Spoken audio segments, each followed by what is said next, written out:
Good afternoon. It's been revealed nearly half the safety measures called for by aviation experts after the Shoreham airshow disaster have not been acted on. Now there are calls for the Department for Transport to investigate why the Civil Aviation Authority has rejected 9 safety recommendations. Well, frankly, I think this is adding insult to injury. We now seem to have some unseemly turf war between the Air Accident Investigation Board and the Civil Aviation Authority about what changes need to be made, completely insensitive to the fact that 15 months ago now, 11 men lost their lives at the Shoreham airshow disaster. Well, we contacted the CAA for comment, but it has yet to respond. The parents of an Oxford man, dubbed Jihadi Jack, have appeared at the Old Bailey facing charges of funding terrorism. John Letts and Sally Lane are accused of sending hundreds of pounds to their son, Jack Letts, who it's believed joined the so-called Islamic State. The couple did not enter pleas and will go on trial in January. A third teenager has been arrested in connection with the murder of a cyclist in Oxford. Eamon Anderson, who was 56, was kicked off his bike by a gang of youths.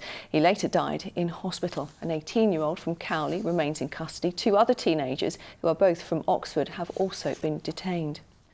A family of 4 have escaped a fire at their home in Aldershot. It started in the kitchen of their property on Woodland Walk at 11:30 last night. The family dog died. Firefighters say all would probably have been killed if it wasn't for the smoke alarm. More than 1.5 million people have used a new rail line from Oxfordshire to London in its first year. The route operates between Oxford Parkway and Bicester Village to Marylebone. Well, Chiltern Railways has now confirmed the route will be extended to Oxford City Centre next month, costing £300 million. In fact, we've had over 1.5 million people use the line in the last 12 months. Obviously, that's people coming from Oxford Parkway off the A34 and using us to commute into London, but also we have our station at Bicester Village, which allows for tourism from London up to the shopping centre there. Now, people living in Berkshire will be faced with the question, what if Santa forgot? It's part of a new Alzheimer's Research UK campaign to remind people dementia can affect anyone. Well, let's now find out what the weather has in store for us next. It's Simon.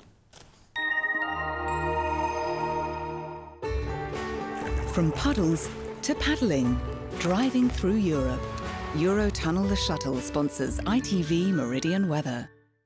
Well, the good news is it's a great day if you like rainbow spotting. The bad news is it means there are some blustery showers knocking around. They're clearing away eastwards over the next couple of hours. Very strong winds too, gusts of around 40, 50 miles an hour over the exposed higher ground and also along the coast. But some drier weather as we head through towards this evening with some clear skies too. Overnight tonight there will be a few showers drifting in from the west, perhaps a few along the south coast. Could even be cold enough for a bit of sleet over the higher ground of the Cotswolds and the Chilterns and the Downs too, but certainly cold enough everywhere for some frost to wake up to tomorrow morning. And after a nippy start to Friday, fair bit of dry and bright weather too.